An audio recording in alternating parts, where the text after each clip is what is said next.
मैं हूं शकील अहमद और आप देख रहे हैं न्यूज़ मैक्स। कल भारत और पाकिस्तान के मैच के बाद जिस तरह से भारत के क्रिकेट टीम को चाहने वालों में जोश देखने में आया, ख़ासतौर से स्टेडियम में जिस तरह का जोश आया, लोग खुशी मना रहे थे भारतीय टीम की जीत पर। इसी दौरान अमित शाह के बेटे जय शाह जो स्टेडियम में मौजूद थे, भारतीय टीम की खुशी पर वो भी जश्न मना रहे थे। लेकिन किसी करीब में खड़े एक शख्स ने उनको भारतीय झंडा तिरंगा दे करके जश्न मनाने की बात कही, क्योंकि इस तरह के शॉट्स भी सामने आ रहे थे कि लोग तिरंगा ओढ़ करके जश्न मना रहे हैं, खुशी मना रहे हैं, क्योंकि भारतीय टीम की ये जीत एक ऐतिहासिक थी। 5 विकेट से भारतीय टीम ने जीत दर्ज कराई थी। ऐसे में जब पास खड़े हुए एक शख्स ने जय शाह को, अमित शाह के बेटे को, जो बीसीसीआई के चीफ सेक्रेटरी भी हैं, आईसीसी के सदस्य भी हैं और एसीसी के अध्यक्ष भी हैं, उनको झंडा देने की कोशिश की तो उन्होंने झंडा लेने से इनकार कर दिया। इसके बाद ये वीडियो लगातार सोशल मीडिया पर ट्वीट किया जा रहा है। खासतौर से विपक्षी दल इस पूरे मामले को लेकर भारतीय जनता पार्टी के उस नीति पर या हिंदूवादी संगठनों की उस नीति पर सवालात खड़े कर रहे हैं, जिसमें अक्सर ये देखने में आता है कि भारत माता का जय के नारे लगवाने को लेकर, या भी जिस तरह से घर घर तिरंगा की जो स्कीम एक चलाई गई थी प्रधानमंत्री नरेंद्र मोदी के जरिए, 13 अगस्त से लेकर 15 अगस्त तक जो स्कीम चलाई गई और ये कहा गया कि हर किसी को अपने घर पर तिरंगा लगाना है। और भारतीय जनता पार्टी के कुछ नेताओं के इस तरह के बयानात भी सामने आए कि जिसके घर पर तिरंगा नहीं है वो देशद्रोही है। यानी जो फरमान भारतीय जनता पार्टी के अध्यक्ष अमित शाह या देश के प्रधानमंत्री नरेंद्र मोदी पारित कर दें, जो चीज़ वो कह दें, वो एक कानून के तौर पर उसको देखा जाता है और तमाम लीडर भारतीय जनता पार्टी के फिर उसको फॉलो करने में लगे रहते हैं। और अगर कोई उसका विरोध करता है तो उसको देशद्रोह तक कहा जाता है। न सिर्फ कहा जाता है बल्कि कई दफ़ा ये देखने में आता है कि उनके खिलाफ उन रियासतों में, उन राज्यों में जहाँ पर भारतीय जनता पार्टी की सरकार है, वहाँ पर केसेस भी दर्ज किए जाते हैं, देश विरोधी के केसेस उनके ऊपर लगाए जाते हैं, यूएपीए और इसके अलावा और बहुत सारी धाराएं लगाई जाती हैं, जिसके बाद जमानत नहीं होते। लेकिन अमित शाह के बेटे जय शाह ने तिरंगा लेने से इनकार किया और उसके बाद लोग सवालात कर रहे हैं। जयराम रमेश ने ट्वीट किया है और ये कहा है कि मेरे पापा हैं, तिरंगा अपने पास रखो। जयराम रमेश ने ये बात लिखते हुए जय शाह का वो वीडियो शेयर किया है जिसमें उन्होंने तिरंगा लेने से इनकार कर दिया है। इसके अलावा और भी बहुत सारे लीडर, तेलंगाना के एक लीडर ने लिखा है कि जब इस तरह की चीज़ें किसी और के जरिए की जाती हैं कि वो तिरंगा लहराने से मना करता है, लेने से मना करता है, राष्ट्रगान पर खड़ा नहीं होता, अक्सर देखने में आता है कि अब पिक्चर हॉल्स में भी इसको ज़रूरी कर दिया गया है। और अगर कोई अनजाने में या जानबूझ करके नहीं खड़ा होता है तो उसको किस तरह से पीटा जाता है और उसके ऊपर किस तरह के आरोप लगाए जाते हैं। इस तरह के दर्जनों वीडियो सोशल मीडिया पर आप देख सकते हैं। इसके अलावा लिंचिंग के बहुत सारे मामले, सैकड़ों मामले ऐसे सामने आए हैं जिसमें भारत माता की जय कहलवाया जाता है और अगर नहीं कहा जाता तो उनको पीटा जाता है। कई बार इतना पीटा जाता है कि उसकी मौत हो जाती है। तो जाहिर सी बात है, जब इस तरह की चीज़ें सामने आती हैं लोग सवालात ज़रूर करते हैं। लेकिन इस वीडियो को आपने देखा शुरू में जो हमने चलाया था, किस तरह से जय शाह साफ तौर पर इनकार करते हैं। लेकिन इसके बाद जय शाह की तरफ से तो कोई बयान नहीं आया है, लेकिन भारतीय जनता पार्टियों के कुछ लीडर और उसके साथ ही गोदी मीडिया अपनी तरफ से उसके तर्क दे रहा है और बचाव करने की कोशिश की जा रही है। लेकिन इसके साथ ही बचाव में किस तरह की चीज़ें कही जा रही हैं वो मैं बाद में बताऊंगा। लेकिन सोशल मीडिया पर यह सवाल खड़ा हो रहा है कि आप जब बचाव की बात कर रहे हैं, आपको याद होगा कि हामिद अंसारी ने गणतंत्र दिवस परेड के दौरान झंडे को सलामी नहीं दी थी, जिसके बाद उन्हें ट्रोल किया गया। भारतीय जनता पार्टी के जो सोशल अकाउंट्स हैं उसके साथ ही हिंदूवादी संगठनों ने उनको ट्रोल किया, उनके ऊपर तरह तरह के आरोप लगाए गए, क्योंकि हामिद अंसारी का ताल्लुक इस्लाम धर्म से है, वो मुसलमान हैं। लेकिन उसके पीछे जो तर्क था उसको नकारा गया।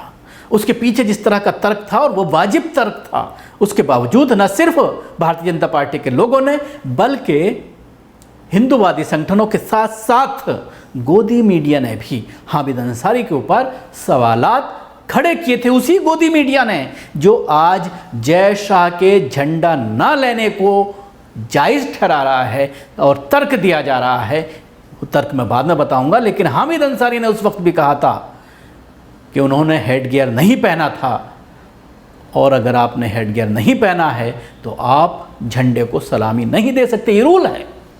इस रूल को हामिद अंसारी ने बताया और बहुत सारे लोगों ने इसको, जो जानकार हैं उसके कानून के, उन्होंने भी इसका जिक्र किया। लेकिन उसके बावजूद हामिद अंसारी को तकरीबन 15 दिन तक ट्रोल किया जाता रहा और उनको धर्म के नाम लेकर के, इस्लाम धर्म का नाम लेकर के, कि मुसलमान झंडे को सलामी नहीं करते इसलिए हामिद अंसारी ने सलामी नहीं की। हालांकि इस सरासर गलत बात है। ऐसा नहीं है कि कोई मुसलमान भारतीय झंडे को सलामी नहीं करता। सब इज़्ज़त करते हैं, सलामी करते हैं और पूरी तरह से उसकी इज़्ज़त करते हैं। और अब भी जिस तरह से भारतीय जनता पार्टी के ज़रिए, मोदी के ज़रिए ये ऐलान किया गया कि घरों पर तिरंगा लगाना है, तो तमाम इलाकों में, मुस्लिम इलाकों में भी तिरंगा घरों पर देखा गया।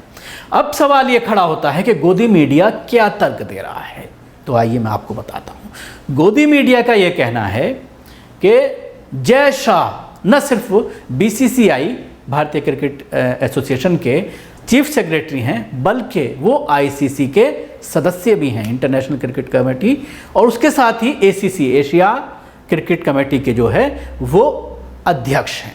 इसलिए ये नियम है कि वो किसी एक देश के लिए जश्न नहीं मना सकते।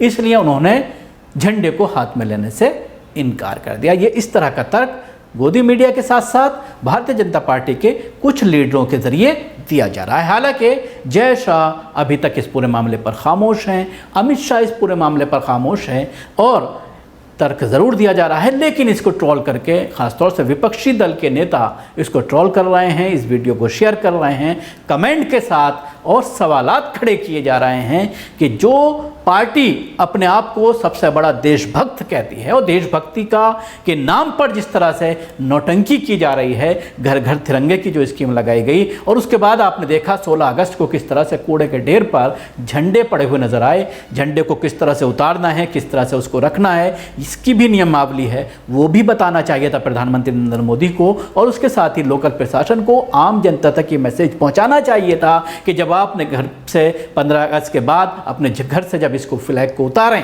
तो इसको कूड़े के ढेर में ना डालें, बल्कि जो नियमावली है उसके अनुसार ही उसको इज्जत के साथ अपने घरों में रखें।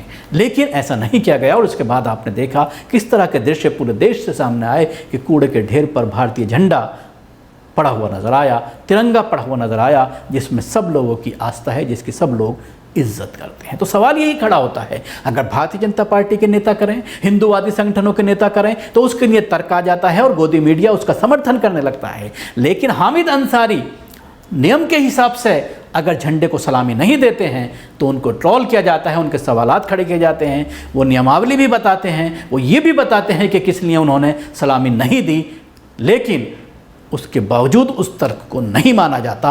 अब सवाल ये खड़ा होता है कि जो अब ये तर्क भारतीय जनता पार्टी के ज़रिए दिया जा रहा है, जो अब ये तर्क हिंदूवादी संगठनों के ज़रिए दिया जा रहा है, भारतीय जनता पार्टी की सोशल मीडिया के ज़रिए दिया जा रहा है, या गोदी मीडिया के ज़रिए दिया जा रहा है, आप भी अपना मोबाइल पर सर्च कीजिए, इस खबर से ज़्यादा कि उनको ट्रोल किया जा रहा है और इस तरह की हरकत अमित शाह के बेटे के ज़रिए, जय शाह के ज़रिए की गई है, उससे ज़्यादा आपको हेडिंग्स ये मिल जाएंगी कि जय शाह ने तिरंगा हाथ में लेने से इनकार क्यों किया, इसकी वजह बताई गई, और वो खबरें आप सोशल मीडिया के साथ साथ पोर्टल पर, तमाम टीवी चैनल्स के पोर्टल पर, तमाम अखबारात के आप ये खबर देख सकते हैं, जिससे आप अंदाज़ा लगा सकते हैं कि किस तरह से चाटुकारिता में लगे रहते हैं इस तरह के लोग। और सवाल यही खड़ा होता है कि अगर ऐसी हरकत कोई मुसलमान करता है तो उसको ट्रोल किया जाता है, उसको देशद्रोही कहा जाता है, उसके ऊपर तरह तरह के आरोप लगाए जाते हैं।